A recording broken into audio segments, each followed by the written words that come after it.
So behind this stainless steel, there are patients. One day it will be normal medicine. There's a huge potential for this to grow. You know, I just want to yell at the entire world, don't you get it? You're going to die. I actually did physically hold my father's brain in my hands. The idea of reanimating heads or bodies in a century is wishful thinking. I want to live until tomorrow, and tomorrow I'm going to want to live until the day after tomorrow, and I believe that this desire will continue indefinitely.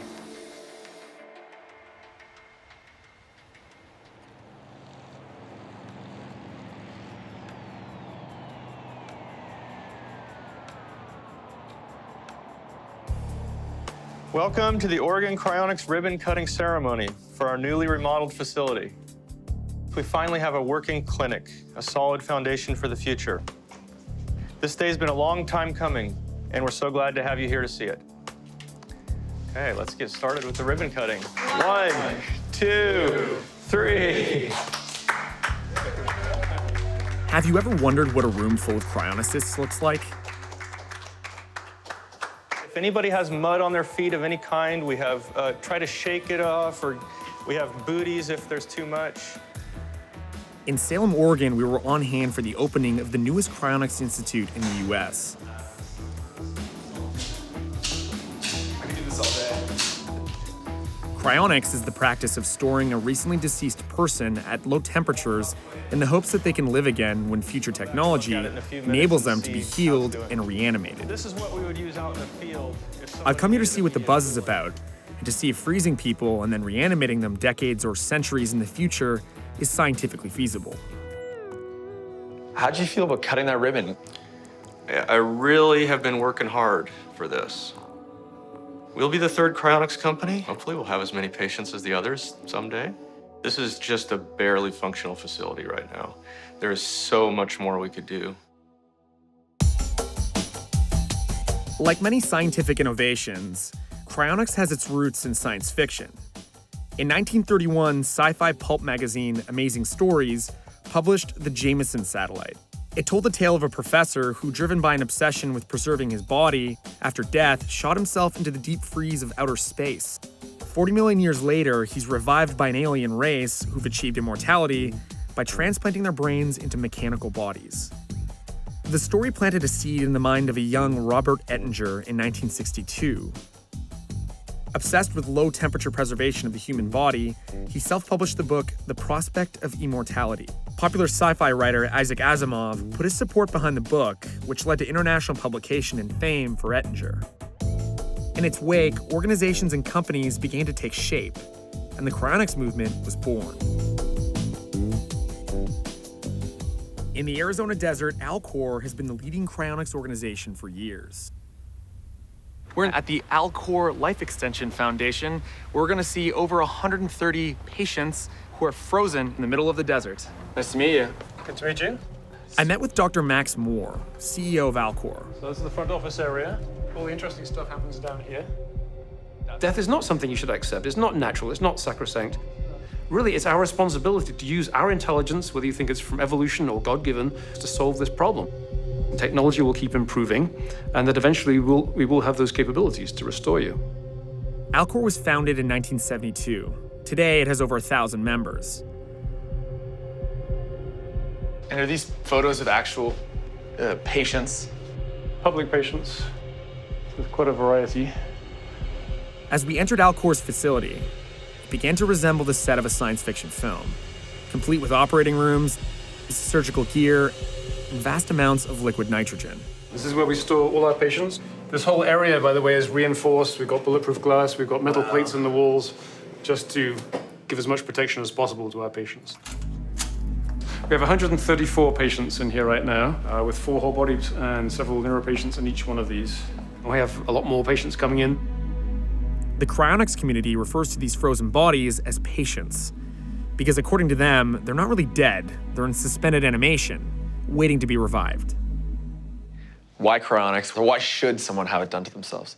My fundamental reason for wanting to do cryonics, if all else fails, is that I like living, and I see no reason to accept an arbitrary limit to that.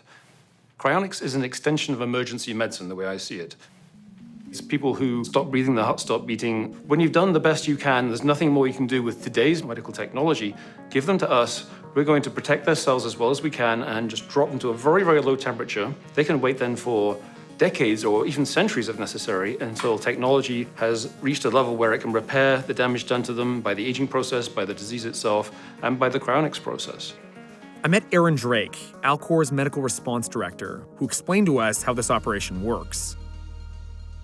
How many times have you done this procedure? Alcor's done this 134 times. I've been involved in 49 of them.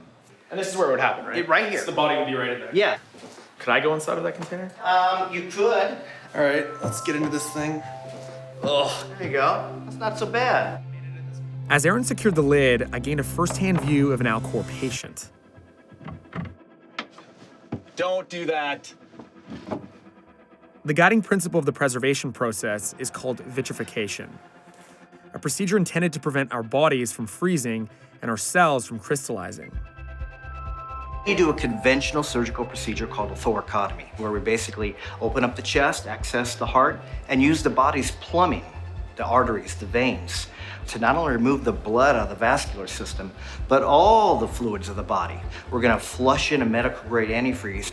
Our bodies are maybe 60 to 70% water.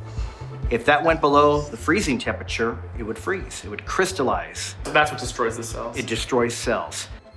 Y'all are gonna kill me, and I'm your next cryo experiment.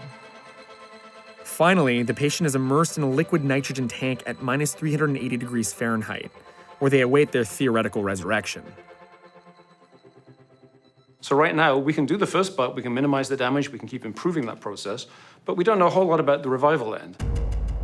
There is a lingering question. You made it. I made it. And you're resuscitated. I'm resuscitated. What will it take to revive these human popsicles? No one seems to know exactly, but the possibilities are exciting to think about. What we do know is we're making progress already. Regeneration of tissues, growing organs, that's very relevant to cryonics. The most likely scenarios involve advanced bioengineering and nanotechnology. We can certainly envision nanoscopic repair devices that can go into cells, and those are on the drawing board. It doesn't violate any laws of physics. We just can't build them right now because they're very tiny devices. These are treatments using nanorobots and synthetic enzymes that can fix and regenerate tissues, literally coding and reprinting new DNA to help create healthy cells. The enzyme then cuts the plasmid at this specific point, allowing a new piece of DNA to be inserted. Reanimating a cryopreserved body requires not just the repair of vitrified tissue, but also the healing of whatever illness or condition contributed to the patient's death in the first place. Malignant tumors, diseased arteries, dementia. Cryonicists are counting on cures for these kinds of illnesses before they attempt to revive their patients. How long do you think it's gonna be? What's your bet? What's your ballpark? Everybody wants to know, when will patients come back? There really can't be an answer to that question for a couple of reasons, and I'll just give a very fuzzy answer, okay? I'll say it could be between 30 years, extremely unlikely, and 150 years. Now, there really isn't an answer because different patients will come back at different times.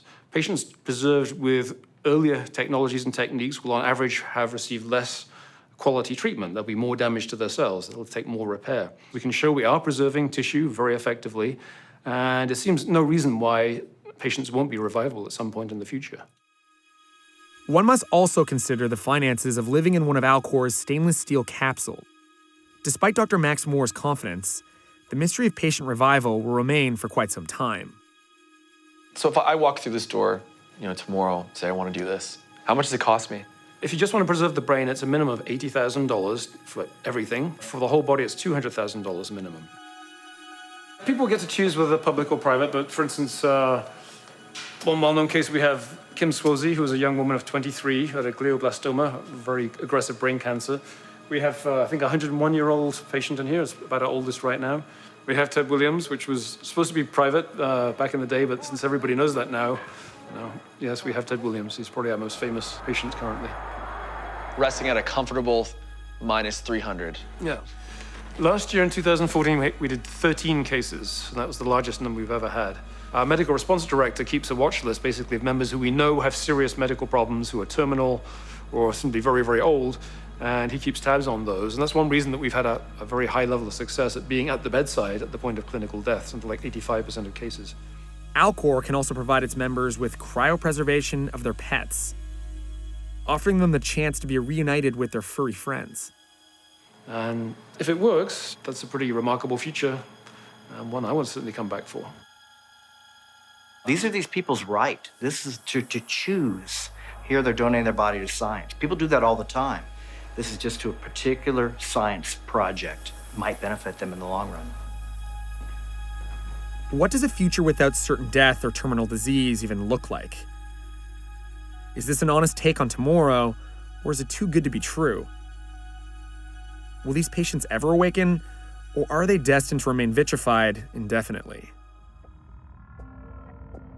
Despite the beautiful possibilities my new cryonicist friends explained to me, I was starting to feel a bit skeptical of their frozen utopian dreams.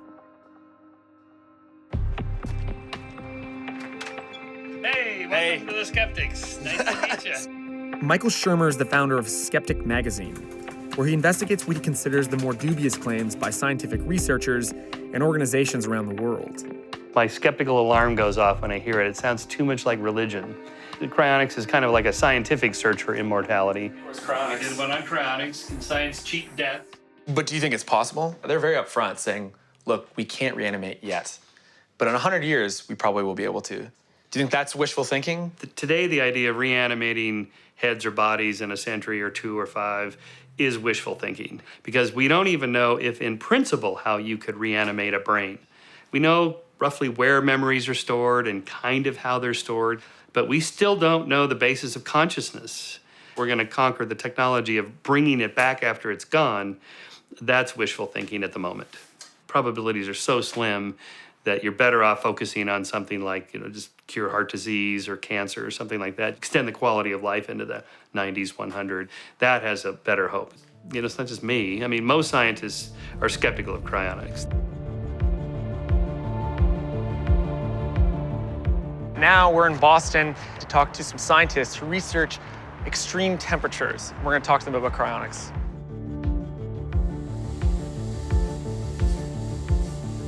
We look at the effect of freezing and different types of freezing on cells, tissues. How it happens is fundamental whether or not a tissue or a cell will survive the freezing process. I'm a cryobiologist. I have worked on this problem for 32 years. Could you explain to me what happens when you freeze an organ? 80% of human cells are mostly water. So when you bring water below freezing temperature, 0 degree, ice forms, and that's damaging. So to prevent ice formation, what we do is we add lots of other things into the cells that basically prevents water molecules to find each other to form ice. Dr. Toner is a leading expert in cryoprotectants, substances engineering to act at a cellular level to deter formation of ice. Cryoprotectants aren't just for scientists. Some Arctic fish and frogs have proteins that protect them from extreme cold. Antifreeze is used in cars and to de-ice airplane wings. What Dr. Toner can show us is that preserving human tissue, a few cells at a time, is possible. However, preserving the whole biological human structure of the whole human body is extremely difficult. What about it doesn't work? There are many things that doesn't work with the idea of freezing a whole head. Number one, you can only slowly freeze and slowly warm large things. Ice is going to form inevitably during warming. Not only does the cooling effect wreak havoc on cells, but the warming process also causes stress and fractures as the tissue undergoes a dynamic shift. This is our lab benches where we do most of our experiments. We're trying to optimize various types of cryoprotectants. So this is a combination of 2 commonly used cryoprotectants. So let's plunge it into liquid nitrogen. Something is being simmered. Yeah. So now it's completely cooled. And when I bring it up, you can see this really nice glass, this clear that's formed. And then as it's warming, now you can start to see that transition into more of an opaque. It's ice. It's ice forming, exactly. Even this tiny small sample, which is a tiny fraction of the whole human head, and ice is inevitably will form in it. What did it prove or disprove if we're referring to it in terms of cryonics? What we showed was that even in a small volume, you get this recrystallization that happens, and that sort of propagates really quickly through the solution and essentially just kills cells. So mushy brain. So mushy brain, yeah. The human body has over 100 cell types, each with a different structure and function from one organ or tissue to the next. A one-size-fits-all solution means that a cryoprotectant will be effective across the entire range of cell types. Currently, this is not considered possible because the chemicals might protect one cell type and may damage everything else. Therefore, cryopreserving the cells of just a kidney might work. But if you want to preserve a body or a head, cryopreservation becomes exponentially difficult. So if we take a look at them, what we see is they're nice spherical cells. So we have maybe a 90 to 95% survival rate, which is pretty good. Now, if we look at the other cell line, treated exactly the same way, things look a little different. Most of the cells look pretty beaten up. This is a very complex problem. And they make it sound like, oh, if you vitrify, everything will survive. That's not true. All they say is one day it's possible. They just take people's heads and freeze it. The chances that you will bring the frozen head back is the same as when you go home tonight, open the freezer, get the ground beef out, and make a cow out of it. So the chances of getting that head back with intact memory is a ridiculous concept. And when you do that, please call me. I want to see it. Cryonics is beginning to gain traction, but it's still faced with many questions. Can reanimation and ultimately an unlimited lifespan be achieved? What if these companies go bankrupt before the proposed technology becomes available? Not to mention society's traditional outlooks on life and death. Regardless, a small group of forward-thinking individuals still believe they can overcome mortality. Does it bother you that people have so much skepticism towards it? Yeah, it does. It's emotionally difficult to be in a profession that everybody is so skeptical of. So I work through it. I deal with it. But you really believe in it? Oh, yeah. As I met more people involved with cryonics, I began to see how it was a deeply personal thing. It was a way for people to work through their fears, to be part of a community. Matthew Sullivan has been in the cryonics business for over 12 years, helping to cryopreserve over 40 people. 9:53 a.m. If anything goes wrong, I think that you feel it personally, because you realize that could be you, or it could be somebody that you love. And you've handled loved ones before? Yes, my father. Your father? Yeah. How did that make you feel? It was empowering in the sense of, giving my dad a second chance. So did you have your dad's brain in your hands? Yeah, I actually did physically hold my father's brain in my hands. Knowing that I could at least try to save his life, even if the chance was 1%, it gives me a sense of feeling that, I tried to do something and there is a chance, even if it is a long shot. Are you married? Yeah. How does your wife feel about this? She doesn't agree with me. So, but I mean, most people don't. I've tried to convince each of my grandparents as they've one at a time said no and died on me. Do you have kids? Yeah. Do you want them to be chronically preserved? Well, of course I do, but that'll be their decision when the time comes. They'll get older and make up their own minds. Another dedicated cryonicist who's worked at Oregon Cryonics is the groundskeeper, Matthew DEUTSCH. I found out about the field when I was 15 and looking up documentaries on life extension. And then when I was 16, I came across an event, a meeting for young cryonics enthusiasts. The concept of no longer existing terrifies me. I don't want to just go to sleep and not wake up. I want to actually have a good chance at reanimation and just continuing my existence. When I went to the Singularity Summit, and I just hit me. Cryonics musical. Cryonics Cryonics is cool, cryonics is cool. Don't be a fool, hop in a pool of LN2, and I'll see you in the future. I'll see you in the future. Bravo. A dear friend of his was one of the first patients to be cryopreserved at the facility. She had a neural vitrification on May 6th, 2014. You do have a friend in here, correct? Yes, my childhood dog, Cupcake. She was in terminal condition when I was offered employment here. Do you ever walk by the canister holding her and like speak to her? Sometimes I go there and have lunch by the canister. When I was holding the frozen preserved brain of a dog named Cupcake, I realized how important cryonics is as a belief system that helps people cope with their loss and mortality. One based on science rather than visions of heaven or hell. The science questions I have about vitrification and memory are important, but what about the fear of death? They get close to their loved ones, touching their brains as their fears are calmed. Matthew was so moved by the plight of his furry friend that he composed what he called a Cryonics rock opera. Everyone tells me she'll always live in my heart, but I know better. Death is just the start. Are you really afraid of death? Yeah, I am afraid of death in all ways, and I will never give up. I think it makes my life safer. I behave a little differently than most people because I'm thinking about that all the time. I just want to yell at the entire world, why don't you get it? You're going to die. Here's an option, the only option.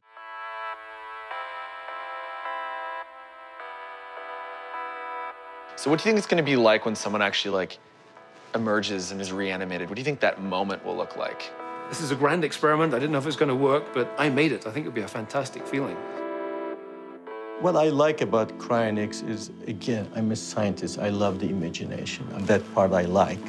So I've spent 33 years of my day in, day out on thinking about how to freeze things, and I know it's not going to work.